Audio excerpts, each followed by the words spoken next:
ஏ தண்ட சோறு, ஒரு செருப்பு தைக்க கூட லாயக்கு இல்ல உனக்கு. இந்த செருப்போட வேல்யூ என்னன்னு தெரியுமா உனக்கு? ஏன் தப்புதான் 1.5 லட்சம் ரூபாய் லூயி விட்டான போய் உன்கிட்ட கொடுத்தேன் பாரு. ஏன் புத்திய செருப்பால அடிச்சுக்கணும். ஷோரூம்க்கு எடுத்துட்டு போடான்னு சொன்னா ஏதோ தெருமுன கடையில போய் தைச்சிட்டு வந்திருக்கிற நீ. அறிவில்ல உனக்கு? இத போட்டுக்கிட்டு எப்படிடா நாளைக்கு நான் ஃபங்க்ஷனுக்கு போவேன் என்று தன் கையில் இருந்து செருப்பை தூக்கி தன் மருமகன் சூர்யாவின் முகத்தில் அடித்து கத்திக் கொண்டிருந்தார் மாமியார் வனிதா. மன்னிச்சிருங்க அத்தை, ஏதோ தெரியாம பண்ணிட்டேன். நான் உடனே சரி பண்ணி எடுத்துட்டு வந்துடுறேன். கிழிச்ச போ, எல்லாருக்கும் ஜூஸ் எடுத்துட்டு வா. சூர்யாவிற்கு நடந்த அநியாயத்தை தூரத்தில் இருந்து பார்த்து கொண்டிருந்த அந்த வீட்டின் வேலைக்காரி கமலம், அதுங்கள பாரு, சின்ன பொண்ணுங்க மாதிரி மினிக்கிட்டு தெரியுதுங்க. நம்மள மாதிரி உழைச்ச காசுல சாப்பிட்டா மத்தவங்கள மதிக்க தெரியும், புருஷன் காசுல சாப்பிட்டா எப்படி தெரியும்? நீ இந்த வீட்டு மருமவன் அப்படியா நடத்துறாங்க? இந்த மாதிரி எல்லாம் கஷ்டப்படணும்னு தலையெழுத்தா கண்ணு? இதெல்லாம் உன் பெத்தவங்க பார்த்தா எவ்வளவு மனசு கஷ்டப்படுவாங்க தெரியுமா? அவங்க தான் இங்க இல்லை. விடுங்கக்கா, என் மாமனார் கேட்டா இருந்தா இந்த கல்யாணத்துக்கே நான் ஒத்துக்கிட்டேன். பிரீத்திக்கு என்ன பிடிக்கலன்னு தெரிஞ்சிருந்தா நான் சம்மதிச்சிருக்கவே மாட்டேன் என்று உடைந்த குரலில் வருத்தத்தோடு சொல்லி முடித்தான் சூர்யா. விடுங்க தம்பி, எல்லாம் மாறிடும். அதான் அந்த ஜோசியக்கார் சொன்னார்ல, நாளையில இருந்து உன் வாழ்க்கையே மாறப்போகுதுன்னு. உன் ஜாதகம் ராஜ ஜாதகம். சூர்யாவை உற்சாகப்படுத்தும் விதமாக கமலம் கூற, இதெல்லாம் கேட்க நல்லாதான்க்கா இருக்கும். நம்புங்க தம்பி, நடக்கும். தம்பி, நாளைக்கு உன் பிறந்த நாளாச்சு, பிரீத்தி அம்மாக்கு தெரியுமா? கமலம் அப்பாவியாக இந்த கேள்வியை கேட்க, பிறந்த நாளா? எங்க கல்யாண நாளே அவ மறந்துருப்பா. மறக்க மாட்டேன், செத்தாலும் மறக்க மாட்டேன். இப்படி ஒரு பரதேசிக்கு கல்யாணம் பண்ணி வச்சு என் அப்பா எனக்கு பெரிய துரோகத்தை பண்ணிட்டாரு என்று கண்ணில் கோபம் தெறிக்க தன் தோழிகளிடம் தன் கணவன் சூர்யாவை பற்றி கேவலமாக பேசிக் கொண்டிருந்தாள் பிரீத்தி. சரி, இவருக்கு தான் அறிவில்ல, இவனுக்காவது அறிவிற்கு வேண்டாம்? நல்ல அம்சமா ஒரு பெரிய இடத்து பொண்ணு மாட்டினா இதான் சான்ஸ்னு கம்புக்கமா வீட்டோட மாப்பிளைய வந்து உக்காந்துடுறது. மானம் கெட்டவன். அந்த நேரத்தில் பிரீத்தியின் ஆண் நண்பன் ஒருவன், விடு பிரீத்தி, ஒரு ரேஞ்சுக்கெல்லாம் ஒரு ஆளே இல்லை.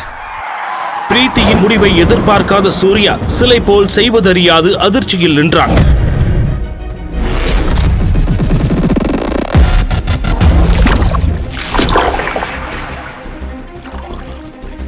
வேறு வழியின்றி திருமணமான அன்றில் இருந்து பிரீத்தியின் வீட்டில் காசு வாங்காத வேலைக்காரன் போலத்தான் வாழ்ந்து வந்தான் சூர்யா.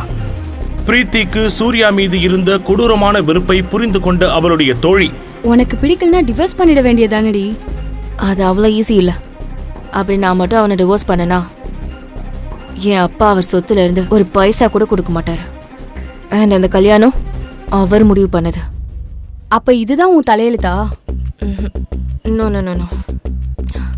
அதான் இன்னும் 3 நாள்ல 200 கோடி ரூபாய் ப்ராஜெக்டை யூஎஸ்ல சைன் பண்ண போறேன்ல, அதை சைன் பண்ணி முடிச்சுட்டு இந்தியாவுக்கு வந்து இறங்கினா அடுத்த செகண்டே அந்த பிச்சைக்காரனை டிவோர்ஸ் பண்ணி வீட்டை விட்டு வெளியே துரத்துறனா இல்லையா பாரு என்று கோபத்தோடு மீதம் இருந்த மதுவை ஒரே மடக்கில் குடித்து முடித்தாள்.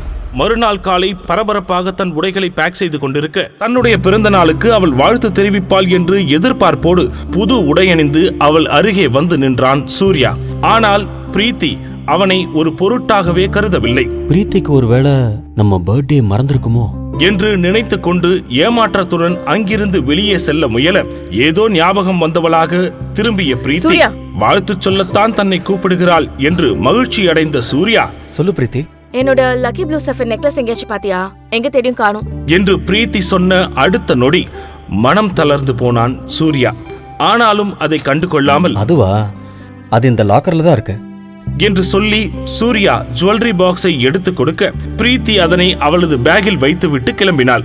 சூர்யா ஏமாற்றத்துடன் பிரீத்தி செல்வதை பார்த்து கொண்டே இருந்தான். பிரீத்தி கிளம்பிய சில நொடிகளிலேயே சூர்யாவின் மாமனார் ரவிக்குமார் உற்சாகமாக வீட்டின் உள்ளே வர, இந்த குடும்பத்தில் மாப்பிள்ளை என்று தன்னை மரியாதையாக கூப்பிடும் ஒரே ஆள் தனது மாமனார் தான் என்பதால் உற்சாகத்தோடு வந்து நின்றான் சூர்யா. இவராவது வாழ்த்துகிறாரே என்று மகிழ்ச்சி அடைந்தான். தேங்க்யூ மாமா. மாப்பிள்ளை கேக் வாங்கி ஃப்ரிட்ஜில் வச்சிருக்கேன், எடுத்துட்டு வாங்க. சரிங்க ஐயா. பிரீத்தி விஷ் பண்ணாளா? விஷ் பண்ண மாமா. ஆனால் இந்த மகிழ்ச்சி சில நொடிகள் கூட நீடிக்கவில்லை. ஐயா, இங்க ஒண்ணுமே இல்லைங்க. நல்லா பாருங்கம்மா, ஃப்ரிட்ஜில் தான் இருக்கும். ஐயா, இங்க கேக் இல்லைங்க ஐயா. இல்லையா? வாங்கி ஃப்ரிட்ஜில் தானே வச்சேன். ரவிக்குமார் அதிர்ச்சியாகி திரும்பி பார்க்க கீனோ அந்த கேக்கை சாப்பிட்டுக் கொண்டிருந்தது. அதை பார்த்து கடும் கோபமடைந்த ரவிக்குமார், வனிதா, வனிதா, ஏற்கனவே எதிர்பார்த்த வனிதா போன் பேசியபடி திமிராக வந்து நிற்க, மாப்பிள்ள பர்த்டேக்கு வாங்கின கேக்க யார் கீனுக்கு போட்டது? என்னது? நம்ம மாப்பிள்ள சாருக்கு பிறந்த நாளா? ஐயோ, இது தெரியாம அந்த கேக்க நான் கீனோக்குள்ள வச்சுட்டேன் என்று வனிதா நக்கலாக கூற, என்னங்க நீங்க நம்ம மாப்பிள்ளைக்கு காஸ்ட்லியான கேக் வாங்க கூடாதா? நான் ஏதோ நாய்க்கு வாங்கின கேக்குன்னு நினைச்சேன். கோபமாக கண்கள் சிவக்க நின்று கொண்டிருந்தார் ரவிக்குமார். நம்ம மாப்பிள்ள எவ்வளவு பெரிய ஆளு. மாமா, என்னால நீங்க எதுக்கு சண்டை போட்டுக்கிறீங்க? நீங்க வாழ்த்துனதே எனக்கு சந்தோஷம் மாமா. சூர்யா அவரின் பாதத்தை தொட்டு ஆசீர்வாதம் வாங்க ரவிக்குமார் சூர்யாவை கட்டி அணைத்துக் கொண்டார். சரியாக அந்த நேரத்தில் சூர்யாவின் போனிற்கு பிரீத்தியிடம் இருந்து டெக்ஸ்ட் மெசேஜ் வந்தது. தன் வாழ்க்கையிலேயே முதல் முறையாக பிரீத்தியிடம் இருந்து மெசேஜ் வந்ததை நினைத்து மகிழ்ச்சியாக அவளை பார்க்கச் சென்றான் சூர்யா. தன்னுடைய பிறந்த நாள் ஞாபகத்திற்கு வந்து தனக்கு மிகப்பெரிய சர்ப்ரைஸை கொடுக்க போகிறாள் என்று நினைத்து சூர்யாவின் மனம் மகிழ்ச்சியில் அலைபாய்ந்து கொண்டிருக்க அவளுக்காக பூங்கொத்தை வாங்குவதற்கு வண்டியை நிறுத்தினான் சூர்யா. அந்த நேரத்தில் அவனுக்கு ஒரு போன் கால் வந்தது. பிரீத்தியின் சகோதரன் சதீஷ் அவனை அழைத்திருந்தான். டேய் வெட்டி ஆபீசர் சூர்யா, ஒரு செருப்பு தைச்சிட்டு வர உனக்கு 2 நாள் வேணுமாடா? உன்னெல்லாம் எங்க அக்காக்கு கல்யாணம் பண்ணி வச்சான் பாரு எங்க அப்பன், அவன சொல்லணும்டா. அதை கேட்டு எரிச்சல் அடைந்த சூர்யா, இங்க பாரு சதீஷ், கொஞ்சம் பார்த்து பேச. எனக்கு இன்னைக்கு பர்த்டே, அதை கூட நிம்மதியா கொண்டாட விடாம நீ உங்க அம்மாவும் ஏன் என்ன பாடா படுத்துறீங்க? ஒரு வயசுக்கு மேல பர்த்டேங்கிறது கோடி கோடியா சம்பாரிச்சவனும் வாழ்க்கையில சாதிச்சவனும் கொண்டாடுறதுடா. நீ ஏன் எங்க வீட்டுல வெட்டியா ஓசி சோறு சாப்பிட்டுக்கிட்டு இருக்க? உனக்கு எதுக்குற அந்த பர்த்டே கொண்டாட்டம்? ஒழுங்கா போய் செருப்பு தைச்சிட்டு வா. சோத்துல இன்னைக்கு 2 துண்டு எக்ஸ்ட்ரா போட சொல்றேன். எலும்ப இல்ல 4 துண்டா போட சொல்லிட்டா போதுமா பர்த்டே கிஃப்ட்? ஒழுங்கா தச்சிட்டு வா என்று அசிங்கப்படுத்திவிட்டு சதீஷ் காலை கட் செய்ய சூர்யா தனது மாமியாரின் செருப்பை எடுத்து கோபத்தில் தூக்கி எறிய நினைத்தான். ஆனால் சுதாரித்துக் கொண்டான். அண்ணா, இது இங்கே இருக்கட்டும், நான் வந்து சரிங்க தம்பி என்று அந்த பூக்கடைக்காரரை பார்த்து சொல்லிவிட்டு பிரீத்தியை பார்க்கும் உற்சாகத்தில் பார்க்கிங் ஓரமாக பைக்கை நிறுத்திய சூர்யா திரும்பி நடப்பதற்குள் அந்த பைக்கில் வந்து மோதிய ஒரு காரை விட்டு வெளியே வந்த பிரீத்தியின் நண்பன் தேவா தன் தவறை மறைப்பதற்கு சூர்யாவை கோபமாக திட்ட ஆரம்பித்தான். டேய், கண்ணு தெரியாத கபோதி, உன் குப்பை பைக்க பார்க் பண்றதுக்கு ஏன் பார்க்கிங் தான் கிடைச்சதா? உன்னால என் வண்டி வேற ஸ்கிராச் ஆயிடுச்சுடா பரதேசி என்று தேவா கத்த சூர்யாவுக்கு கோபம் கொந்தளித்தது. இங்க பாருங்க, பார்த்து பேசுங்க. எடுக்க சொன்னா எடுக்க போறோம், அதுக்கு வந்து இடிப்பீங்களா?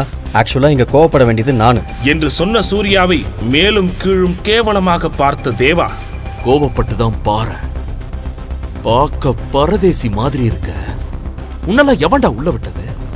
இன்னொரு வாட்டி நான் இந்த இடத்துல உன்னை பார்க்க கூடாது, புரியுதா? கிளம்புங்கிருந்து என்று தேவா கடுமையாக பேச தேவாவை முறைத்த சூர்யா தன் முழு கோபத்தையும் அடக்கிக் கொண்டு பிரீத்தியின் கேபினுக்கு செல்ல லிப்டில் ஏறினான். என் ஜுவல்லரி காணோம், எங்க போச்சுன்னே தெரியல. காம் டவுன், கண்டிப்பா பேக்ல தான் இருக்கும், தேடி இல்ல, பாரு. நான் எல்லா இடத்துலயும் நல்லா தேடிட்டேன், எங்கேயுமே காணோம். இந்த சூர்யா வேலையா தான் இருக்கும்.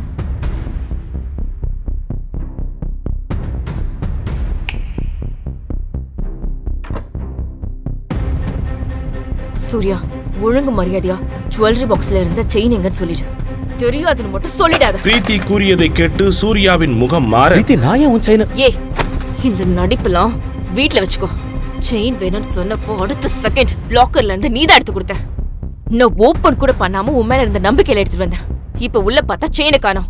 நீதான் எடுத்துக்கணும், மரியாதை கொடுத்துரு. பிரீத்தி, சத்தியமா நான் எடுக்கல பிரீத்தி. அது ப்ளூ சஃபர் பதிச்ச காஸ்ட்லி செயின். அதுவும் இல்லாம அது ஒரு லக்கி செயின். யுஎஸ் மீட்டிங் போகும்போது எடுத்துட்டு போகலான்னு இருந்தேன். விளையாடாம ஒழுங்கா கொடுத்துரு.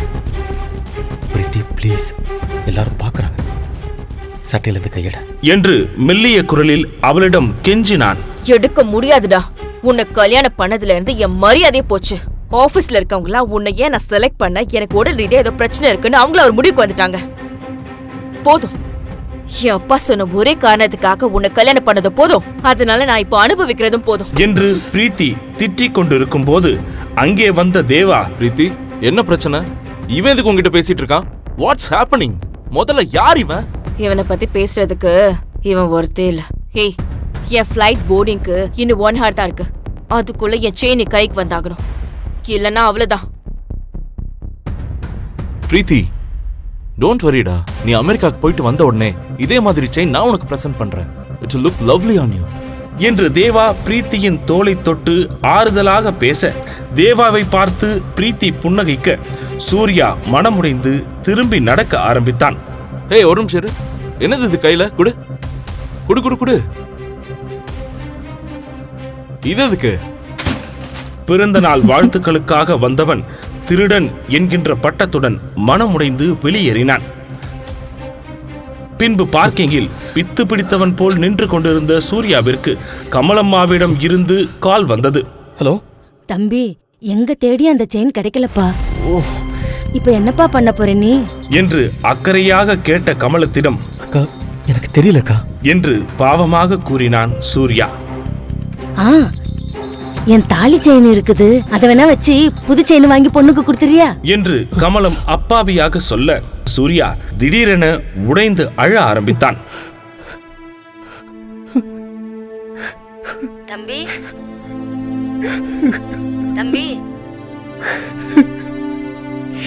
தம்பி அக்கா அதெல்லாம் வேண்டாம்க்கா, நீங்க கேட்டதே போதும், நான் பாத்துக்கிறேன். சரி கண்ணு.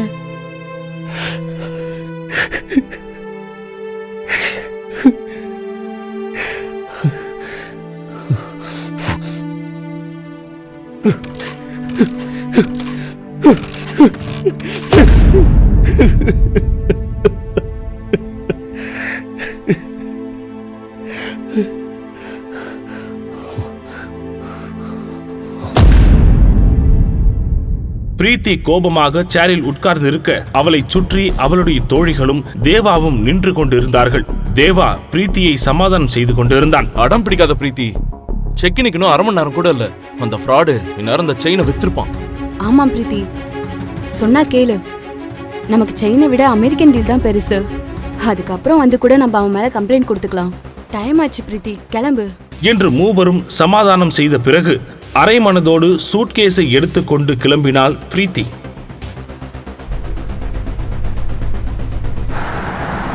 வண்டி நிறுத்து. என்னாச்சு?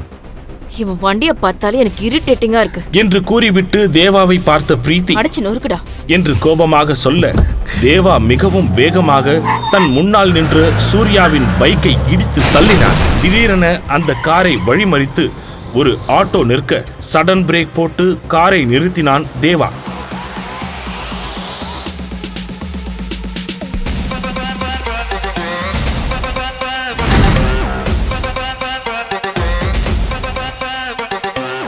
ஏண்டா திருட்டு நாயே, ஓ இஷ்டத்துக்கு ஆட்டோவை குறுக்க விடுற?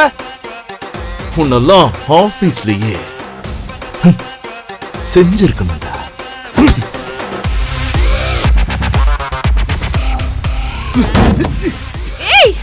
நீ என்ன செஞ்சிருவியா? என் பொண்டாட்டிக்கு செயின் வாங்கி கொடுக்க நீ யாரா? நான் உனக்கு பெருசா ஒண்ணு வச்சிருக்கேன்.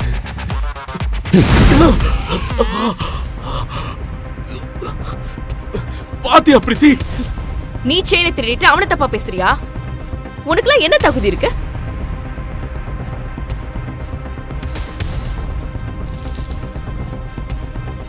பாத்தியா பிரீத்தி? இந்த ஃப்ராட் தான் செயினை திருடி வச்சிருக்கான். பிரீத்தி அதனை ஆச்சரியமாக வாங்கிக் கொள்ள, நீ எந்த டென்ஷனும் இல்லாம ரிலாக்ஸ்டா மீட்டிங்கை பிரசன்ட் பண்ண. All the best. இந்த இத்து போனவங்க கிட்ட எல்லாம் பேசி டைம் வேஸ்ட் பண்ணாத பிரீத்தி. ஃப்ளைட்டுக்கு டைம் ஆச்சு. தேவா, வாயை பொத்திக்கிட்டு கம்முன்னு இருக்கணும். நான் என் பொண்டாட்டி கிட்ட பேசிட்டு இருக்கேன். ஏதாவது சத்தம் வந்தது,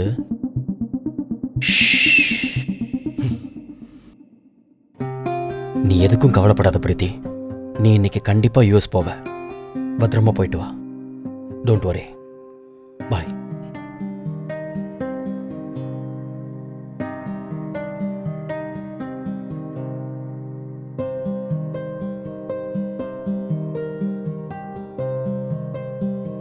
சூர்யா இவ்ளோ கோவப்பட்டு நான் பார்த்ததே இல்ல. எனக்கு அவன் வேற மாதிரி ஒரு ஆளா தெரியறான். டிராபிக்கில் அடித்து பிடித்து விமான நிலையத்தை அடைந்தாலும் உள்ளே நுழைந்த பொழுது அந்த ஃப்ளைட் கிளம்பி விட்டது என்கின்ற அதிர்ச்சிகரமான அனௌன்ஸ்மெண்ட் பிரீத்தியின் காதில் கேட்டது. இது எல்லாத்துக்கும் காரணம் அந்த சூர்யா தான். என்று பிரீத்தி புலம்பிக் கொண்டிருக்க நீங்க பிரீத்தி தானே? எஸ். உங்க ஃப்ளைட் மிஸ் ஆயிடுச்சுன்னு நீங்க வருத்தப்பட வேணாம் மேம். RSV குரூப் ஆஃப் கம்பெனிஸ்ல இருந்து உங்களுக்காக ஸ்பெஷல் சார்ட்டர்ட் ஃப்ளைட் ரெடி பண்ணிருக்கோம். What? May I have your passport? Sure. என்று பாஸ்போர்ட்டை எடுக்க முயற்சிக்க அதோடு சேர்ந்து சூர்யா திருடியதாக சொன்ன செயின் வெளியே வர அதிர்ச்சியானாள் பிரீத்தி. பின் சூர்யா எடுத்த செயினையும் இப்போது கிடைத்த செயினையும் எடுத்து ஒப்பிட்டு பார்த்தாள். எப்படி 2 செயின்? பிரீத்தியின் கையில் உள்ள செயினை பார்த்து வியந்த அந்த அதிகாரி, வாவ் மேம், நீங்க தான் அந்த லக்கி கேர்லா? இது ஒரு லிமிடெட் எடிஷன் சஃபயர் செயின். 1 மணி நேரத்துக்கு முன்னாடி தான் சூரத்ல இருந்து ஸ்பெஷல் சார்ட்டர்ட் ஃப்ளைட்ல வந்தது. இது உங்களுக்காக தான் வந்ததுன்னு இப்பதான் தெரியுது. இத யார் வாங்குனாங்கன்னு உங்களுக்கு தெரியுமா? அது கான்ஃபிடென்ஷியல் மேம். சாரி. போர்டிங்க்கு டைம் ஆயிடுச்சு.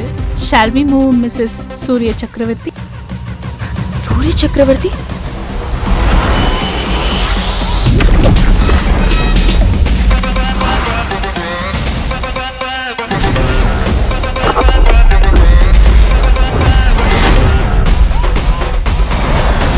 Happy birthday, sir. Welcome to the new league.